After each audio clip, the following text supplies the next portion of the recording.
Welcome to my new calculus channel.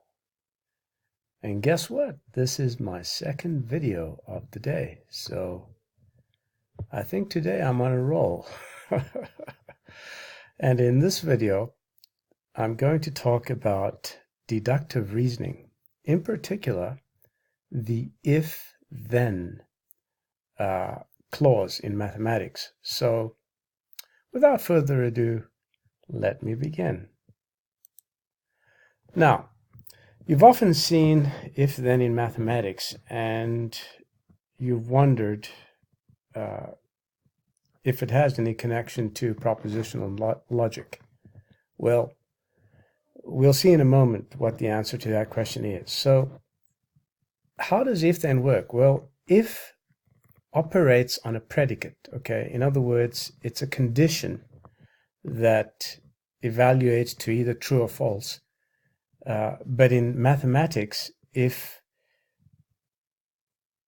it evaluates to anything but true, then there cannot be any conclusion, okay? And I'll explain that in a moment. So the predicate must be true so that the conclusion must be true. So basically, you cannot say if something false, then a conclusion. It doesn't work that way. Now, that can happen in propositional logic, especially with regards to the implies table, which I will explain in a moment. But the implies in propositional logic has nothing to do with the if predicate then conclusion in mathematics. So let's see some examples. Now, why do I have a photograph of Richard Blecksmith here? Well, because it was from his site that I got this expression here. If you score 85% or above in this class, then you will get an A. And he was using it in order to relate the truth table to his mythmatics. Okay. Now, by the way, I'm not singling him out because he looks like a nice fellow, but he's part of the establishment and they're all wrong. And all I want to do is show you why they are wrong, and that if you don't have a correct understanding of this deductive reasoning in mathematics, then you'll miss the point entirely. All right. So now, Blecksmith from Northern Illinois University, I think, says that the first statement there can be true even if you don't get 85% or above in this class. And so how does he justify that? Well, he says, well, what if you get 84% and you still get an A? In other words, your teacher reckons, I'm just going to give this guy an A or this lady an A. It doesn't matter because they were pretty close, right? So, in that particular statement there, the conclusion can be true even if you don't get 85% or above. But now remember that when you're using natural language, as we're using here, you have to be more precise, okay? And in this case, this expression here, the predicate, is not exactly precise because it doesn't rule out any percentage below or equal to 85%, right? So, but natural language is sufficient. It's just that this expression here doesn't correspond to the actual implies truth table. Well, in a sense, it would if you think that the predicate is stated correctly. Now, in electronics, you learn about things such as NOT gates and NAND gates and OR gates, etc. And the truth table that you see over here on the left side is actually a result of this electronic schema here, right? So you have, so it tells you what happens. True is like a current on, and false is no current. So true means there is a current, and false means no current. And this little red structure here will turn a current off, and if there's no current, it will turn it on. So whatever is present on this line when this part of the RS flip-flop, that's what it's called, is activated or is refreshed, it will be converted into the opposite. So if this has a current, it will have no current here. And if it has no current, it will have a current. And B is just simply this input here, which can be true for a current and false for no current. Now, if you have a current here, it will be turned off.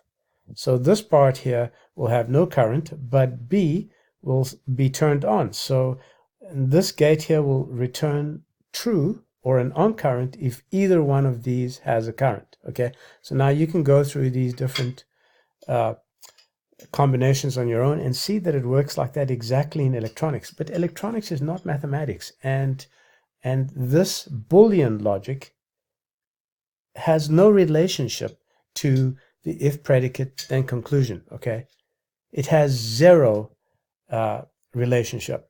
Now let's look at the next statement, which says if a given triangle has two equal sides, then it has two equal angles. So you may say, well, if a given triangle doesn't have two equal sides, maybe it has three equal sides, then it still has two equal angles, right?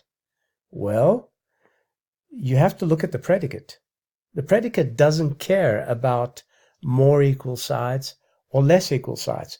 It's like those morons who talk about parallel lines on non-curved surfaces. Well, parallel lines do not apply outside a plane. So it's totally irrelevant when you have anything but a plane. You cannot talk about parallel lines unless you are talking about a plane. All right, so they obfuscate matters and they confuse themselves and they don't know what they're talking about. But in any case, when we look at the predicate, we only care about the predicate. We don't care about anything else in mathematics. Of course, if you get a score less than 84, it can mean anything. It can mean that you got an A or you didn't get an A, right? Similarly, if a given triangle has two equal sides and we consider any other triangle, it can mean anything also. Do you see what I'm saying? But now here comes the crux. In mathematics, when we express things exactly, so we say here, if x is equal to 2, then x plus 1 is 3. That is always the case. If you try to put if x is equal to 1, then that's false. But we don't care about the predicate x is equal to 1. We only care about x is equal to 2, right? So there is no relationship or link between this and the bullshit of propositional logic, okay? So, if predicate then conclusion in mathematics is what deductive reasoning is based on. You could not complete any proof in mathematics unless you have a predicate that is true. If it's false, then the conclusion doesn't actually even matter in mathematics. Okay, this is not electronic engineering or electrical engineering or Boolean logic or Wittgenstein's driveling ideas of logic or anything else. Okay, this is sound mathematics. If predicate, then conclusion. So provided the predicate is true, then the conclusion must be true. Now, why do mainstream mathematicians confuse these things so much? Well, there is some purpose.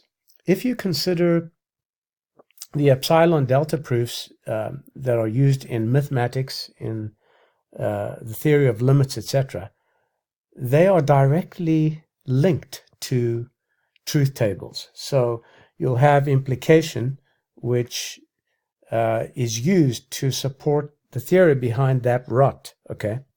And you will see that even there, even with all the support in place, it still fails, okay? So it still does not produce what you expect it to produce. In other words, the correct results.